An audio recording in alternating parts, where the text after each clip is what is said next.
स्वागत है आप सबका मेरे YouTube चैनल पर। मैं वंदना सुखवाल भारतीय संविधान एवं राज्य व्यवस्था के अंतर्गत आज आपके लिए लेकर उपस्थित हूँ भारतीय संविधान से संबंधित एक और विषय, जिसके अंतर्गत हम संविधान की अनुसूचियाँ और उससे संबंधित विषयों के बारे में चर्चा करेंगे।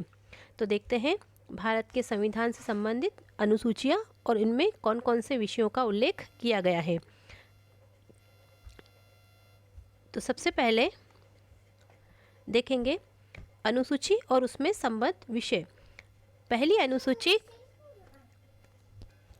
जिसके अंतर्गत राज्य एवं संघ राज्य क्षेत्र का उल्लेख किया गया है, अर्थात भारत और भारत के आने वाले राज्यों का उल्लेख पहली अनुसूची के अंतर्गत किया गया है। और इसमें दिया गया है भारत राज्यों का संघ होगा, union of the state. Federation नहीं होता है। फेडरेशन में कोई भी क्षेत्र अलग होने का पावर रखता है, लेकिन संघ के अंतर्गत उसे एक बार जुड़ने के बाद उसे अलग होने का अधिकार नहीं होता है। इसलिए भारत राज्यों का संघ है, फेडरेशन नहीं। दूसरी अनुसूची में राष्ट्रपति और राज्य के राज्यपालों, लोकसभा के अध्यक्ष, उपाध्यक्ष, राज्यसभा के सभापति और उपसभापति, राज्य विधान सभाओं के अध्यक्ष और उपाध्यक्ष, राज्य विधान परिषदों के सभापति, उपसभापति, उच्चतम न्यायालय और उच्च न्यायालय के न्यायाधीश, भारत के नियंत्रक व महालेखा परीक्षक के विषय में उपबंध किया गया है। तीसरी अनुसूची में इन सभी के शपथ व प्रतिज्ञान का जो प्रारूप दिया गया है उसका उल्लेख किया गया है, लेकिन राष्ट्रपति, राज्यपाल और उपराष्ट्रपति से संबंधित जो शपथ या प्रतिज्ञान का प्रारूप है उसका उल्लेख उनसे संबंधित अनुच्छेदों के अंतर्गत किया गया है। तो राष्ट्रपति की शपथ अनुच्छेद 60 में आर्टिकल 60, राज्यपाल की अनुच्छेद 69 आर्टिकल 69 में और उपराष्ट्रपति की अनुच्छेद 159 159 के अंतर्गत शपथ का उल्लेख किया गया है। चौथी अनुसूची में राज्यसभा में स्थानों के आवंटन का उल्लेख किया गया है कि कौन कौन से राज्य से राज्यसभा में कितने सदस्य मेंबर्स जाएंगे। तो इस सदस्य संख्या का निर्धारण 1971 की जनगणना के वर्ष को आधार मानकर किया गया है, क्योंकि दक्षिण के जो राज्य थे उस समय उनकी जनसंख्या, जब जनसंख्या नियंत्रण की बात चली थी, जनसंख्या नियंत्रण के लिए जो नीति आई थी उसके अंतर्गत कुछ राज्यों ने तो जनसंख्या पर नियंत्रण करा और कुछ राज्यों ने नहीं करा। तो जिस राज्य की जनसंख्या बढ़ती गई उस राज्य के राज्यसभा में सदस्य भी बढ़ते गए।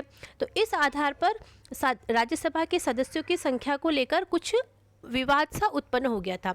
इसलिए फिर 1971 में 1971 में जो जनगणना की गई थी उसको आधार मानकर उस समय जनसंख्या के अनुसार प्रत्येक राज्य में राज्यसभा के सदस्यों का निर्धारण कर दिया गया है और वर्तमान में भी वही स्थिति चली आ रही है। जैसे राजस्थान से राज्यसभा सदस्य जाते हैं 10। इस प्रकार से पांचवी अनुसूची अनुसूचित क्षेत्रों और अनुसूचित जनजातियों के प्रशासन व नियंत्रण के संबंध में उपबंध करती है। छठी अनुसूची के अंतर्गत हम देखेंगे, छठी अनुसूची के अंतर्गत असम, मेघालय, त्रिपुरा और मिजोरम, असम, मेघालय, त्रिपुरा और मिजोरम राज्यों के जनजाति क्षेत्रों के प्रशासन के विषय में उपबंध किए गए हैं। तो देखिए, जब भी ये प्रश्न दिया जाता है कि छठी अनुसूची में कौन से राज्य का उल्लेख नहीं है, तो वहाँ ऑप्शन में पूर्वोत्तर राज्य का ही दिया जाता है और उसमें भी खासकर मणिपुर का ऑप्शन दिया होता है, लेकिन मणिपुर नहीं है, मेघालय और मिजोरम है, असम है, त्रिपुरा है। इस प्रकार से छठी अनुसूची में जनजातीय क्षेत्रों के प्रशासन के विषय में उपबंध किया गया है। सातवीं अनुसूची में शक्तियों का विभाजन किया गया है और इन शक्तियों को 3 सूचियों के अंतर्गत बांटा गया है। संघ सूची, जिसे केंद्र द्वारा जिस पर कानून बनाने का अधिकार होता है, राज्य सूची जिस पर राज्य कानून बना सकता है, और संवर्ती सूची जिस पर केंद्र और राज्य दोनों ही कानून बना सकते हैं। लेकिन अगर विवाद या टकराव की स्थिति होती है तो संघ द्वारा अर्थात केंद्र द्वारा जो कानून बनाया गया है उसे ही प्राथमिकता दी जाती है। तो देखिए, इस संघ सूची, राज्य सूची और संवर्ती सूची के विषयों से संबंधित प्रश्न भी परीक्षाओं में बहुत ज़्यादा पूछे जाते हैं। तो 1935 के अधिनियम के समय संघ सूची में 59, 59, प्रांतीय या राज्य सूची में 54, 54 और संवर्ती सूची में 36, 36 विषय सम्मिलित थे। इसी प्रकार जब मूल संविधान लागू हुआ 26 जनवरी 1950 को, उस समय संघ सूची में 97, 97, प्रांतीय या राज्य सूची में 66, 66 और समवर्ती सूची में 47, 47 विषय सम्मिलित थे। परंतु प्रश्न ज़्यादातर वर्तमान स्थिति से पूछा जाता है, तो वर्तमान में संघ सूची के अंतर्गत लगभग 100, अगर 100 की जगह ऑप्शन में 97 होता तो उससे भी हम करेक्ट कर सकते हैं, और अगर 100 होता है तो 100 ज़्यादा सही माना जाएगा। प्रांतीय या राज्य विषय में 61, 61 और समवर्ती सूची के अंतर्गत 52, 52 विषय सम्मिलित हैं। इस प्रकार 7वीं अनुसूची में शक्तियों का विभाजन किया गया है। तो जैसे देखिए, संघ सूची में जिन्हें केंद्र द्वारा जिस पर कानून बनाए जाते हैं, जैसे रक्षा है, विदेशी मामले हैं, परमाणु जो समझौते या परमाणु अस्त्र शस्त्र से संबंधित कोई भी निर्णय है, तो वो राज्य सरकार द्वारा न लेकर केंद्र सरकार द्वारा लिया जाता है। इसके अतिरिक्त रेलवे, इस प्रकार से आप देख सकते हैं कि समवर्ती सूची और राज्य सूची में शक्तियों का विभाजन किस प्रकार से किया गया है। अष्टम जो है अनुसूची, उनमें भाषाओं का उल्लेख किया गया है और 22 भाषाओं का उल्लेख 8वीं अनुसूची के अंतर्गत किया गया है। लेकिन विशेष तथ्य है कि मूल संविधान में 14 भाषा ही उल्लेखित है।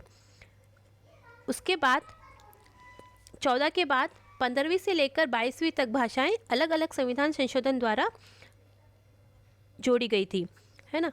तो देखिए, इस भाषाओं से संबंधित प्रश्न भी पूछे जाते हैं कि मूल संविधान में सम्मिलित भाषा नहीं थी, तो जो बाद में जोड़ी गई भाषाएं वो ऑप्शन में दी होती है।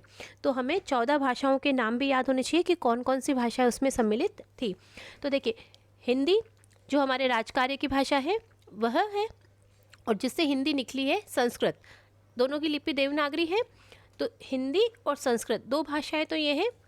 इसके बाद में अगर हमें याद करने का सबसे अच्छा तरीका है तो आप उत्तर से पश्चिम, पश्चिम से दक्षिण और दक्षिण से पूर्वोत्तर की तरफ, इस प्रकार से एंटी क्लॉकवाइज चलिए और एक एक राज्य से संबंधित जो भाषाएं हैं वो याद करते जाइए। जैसे सबसे पहले उत्तर में कश्मीर, तो कश्मीरी, फिर पंजाबी, उसके बाद गुजराती, फिर गुजरात से दक्षिण में जाएंगे तो महाराष्ट्र, मराठी, फिर कर्नाटक, तो वहाँ की भाषा कन्नड़, फिर केरल, मलयालम, तमिल, तेलुगु, ओडिया, बंगाली, असमिया। इस प्रकार से 14 भाषाओं को अगर याद करेंगे तो आपको बहुत अच्छे से याद हो जाएगा, वरना ये बहुत ज़्यादा कन्फ्यूज़न क्रिएट कर देती है और इससे संबंधित प्रश्न भी पूछे ही जाते हैं। अभी जो हाल ही में वर्ष 2022 में जो रीट की परीक्षा हुई थी, उसके अंतर्गत इस प्रकार का प्रश्न पूछा गया था कि निम्न में से संविधान में सम्मिलित अनुसूची 8 के अंतर्गत भाषा नहीं है, तो उसमें एक अंग्रेजी का ऑप्शन दिया गया था। तो अंग्रेजी हमारे 22 भाषाओं में सम्मिलित नहीं है। मूल संविधान में 14 भाषाएं थी और वर्तमान में कुल 22 भाषाएं हैं। कौन कौन से संविधान संशोधन से जुड़ी गई कौन कौन सी भाषाएं, उसके बारे में भी हम देखेंगे। 21वां संविधान संशोधन, उसमें सिंधी जोड़ी गई। 71वें से नेपाली, मणिपुरी और कोंकणी। 92वें संविधान संशोधन से बोडो, डोगरी, मैथिली और संताली को जोड़ा गया। अब देखिए 9वीं अनुसूची, जिसके अंतर्गत कुछ अधिनियमों और विनियमों का विधि मान्यकरण दिया गया है, जो भूमि सुधार से संबंधित अधिनियम है, और इस अनुसूची को न्यायिक क्षेत्र से बाहर रखा गया है। तो मूल संविधान में 8 अनुसूचियाँ थी और 9वीं, 10वीं, 11वीं, 12वीं बाद में जोड़ी गई। तो उसे भी हम देखेंगे कि कौन कौन से संविधान संशोधन द्वारा कौन सी अनुसूची जोड़ी गई। अभी हम सिर्फ ये देख रहे हैं कि कौन सी अनुसूची में क्या प्रावधान है, किस संबद्ध विषय कौन कौन से हैं। 10वीं अनुसूची जो दल बदल परिवर्तन से संबंधित उपबंध हैं और दल परिवर्तन के कारण निर्भरता के बारे में उपबंध किए गए हैं। यदि कोई दल बदल करता है तो उस स्थिति में उसके ऊपर क्या कार्यवाही की जाएगी, उसके संबंधित उपबंध 10वीं अनुसूची के अंतर्गत दिए गए हैं। 11वीं अनुसूची पंचायती राज से संबंधित है, जिसमें पंचायती राज अधिनियम संबंधी उपबंध और पंचायती राज व्यवस्था का उल्लेख किया गया है। 12वीं अनुसूची राज्य विधान, नगर पालिकाएं और नगर पालिका अधिनियम से संबंधित है। इस प्रकार से पहली अनुसूची से 12वीं अनुसूची तक हमने देखा है। तो देखिए पहली अनुसूची फटाफट एक बार रिविजन करेंगे। राज्य व संघ राज्य क्षेत्र, दूसरी अनुसूची में राष्ट्रपति, राज्यपाल, लोकसभा के अध्यक्ष उपाध्यक्ष, राज्यसभा के सभापति और उपसभापति, राज्य विधानसभाओं के अध्यक्ष और उपाध्यक्ष, राज्य विधान परिषदों के सभापति उपसभापति, उच्चतम न्यायालय और उच्च न्यायालय के न्यायाधीश, भारत के नियंत्रक व महालेखा परीक्षक के विषय में उपबंध। तीसरी अनुसूची शपथ या प्रतिज्ञान के प्रारूप। चौथी अनुसूची राज्यसभा में स्थानों का आवंटन। पांचवी अनुसूची अनुसूचित क्षेत्रों और अनुसूचित जनजातियों के प्रशासन व नियंत्रण के विषय में उपबंध। छठी अनुसूची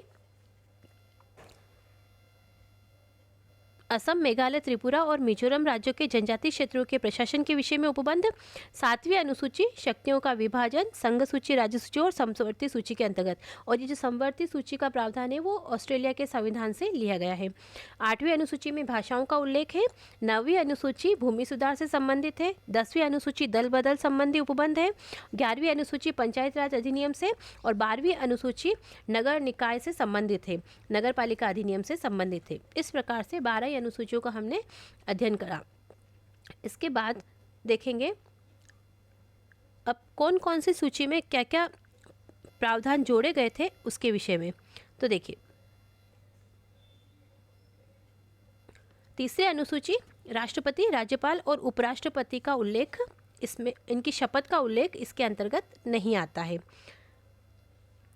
छठी अनुसूची में मणिपुर राज्य नहीं है, अर्थात 4 राज्य दिए गए हैं, असम, मेघालय, त्रिपुरा और मिजोरम। इनके जनजातीय क्षेत्रों के संबंध में उपबंध किए गए हैं। अब देखिए, 14 भाषाएं मूल संविधान में थी। 15वीं भाषा सिंधी को 21वां संविधान संशोधन 1967 में किया गया और 15वीं भाषा के रूप में जोड़ी गई सिंधी। इनका क्रम से याद करना बहुत ज़रूरी है, इससे क्रम से ही प्रश्न पूछे जाते हैं। 71वां संविधान संशोधन 1992 में किया गया था, जिसके अंतर्गत 16वीं भाषा नेपाली, 17वीं मणिपुरी और 18वीं कोंकणी भाषा को जोड़ा गया और कुल भाषाएं थी 3, जिन्हें 71वां संविधान संशोधन 1992 के द्वारा जोड़ा गया। इसके बाद में 92वें संविधान संशोधन 2003 में 4 भाषाओं को जोड़ा गया। कौन कौन सी थी? बोडो, डोगरी, मैथिली और संथाली। बोडो, डोगरी, मैथिली और संताली 4 भाषाओं को जोड़ा गया। इस प्रकार से वर्तमान में कुल 22 भाषाओं का उल्लेख है अनुसूची 8 के अंतर्गत। अब देखिए, कुछ और तथ्य हैं जिन्हें देख लेते हैं। मूल संविधान में 8 अनुसूचियां थी, वर्तमान में कितनी है? 12। 8 अनुसूचियों के अलावा कौन कौन सी अनुसूची कब कब जोड़ी गई? तो पहले 9वीं अनुसूची को हम देखेंगे, जो जोड़ी गई थी प्रथम संविधान संशोधन अधिनियम द्वारा 1951 में, जो कि भूमि सुधार से संबंधित है। उसके बाद 10वीं अनुसूची जोड़ी गई थी 52वां संविधान संशोधन अधिनियम 1985 के द्वारा, जो दल बदल पर रोक का प्रावधान करती है। 11वीं अनुसूची 73वां संविधान संशोधन अधिनियम 1992 द्वारा जोड़ी गई थी और ये लागू हुई थी 24 अप्रैल 1993 को। इसीलिए 24 अप्रैल को पंचायती राज दिवस भी मनाया जाता है। और इसके अंतर्गत विषय थे 29। तो विषय या मद ये पंचायतों के कार्य हैं। तो 29 विषयों का उल्लेख किया गया है 11वीं अनुसूची के अंतर्गत। ये भी बहुत ज़्यादा इंपॉर्टेंट है, पूछा जाता है।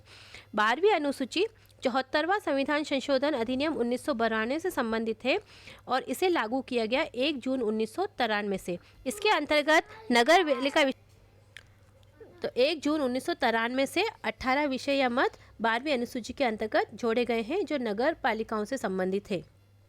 इस प्रकार से मूल संविधान में 395 अनुच्छेद, 12 भाग और 8 अनुसूचियाँ थी और वर्तमान में 8 अनुसूचियों के स्थान पर 12 अनुसूचियाँ हैं। इस प्रकार से संविधान की अनुसूचियाँ और उससे संबंध विषयों के बारे में हमने आज अध्ययन किया। आशा करती हूँ कि आपको वीडियो पसंद आएगा। वीडियो को पूरा देखने के लिए बहुत बहुत धन्यवाद। मेरे चैनल को सब्सक्राइब कीजिए, वीडियो को लाइक कीजिए, शेयर कीजिए और इससे संबंधित अन्य कोई तथ्य अगर मैं मिस कर रही हूँ तो आप मुझे कमेंट सेक्शन में लिखकर ज़रूर बताइएगा। वीडियो को पूरा देखने के लिए आपका फिर से एक बार धन्यवाद। जय भारत, जय हिंद।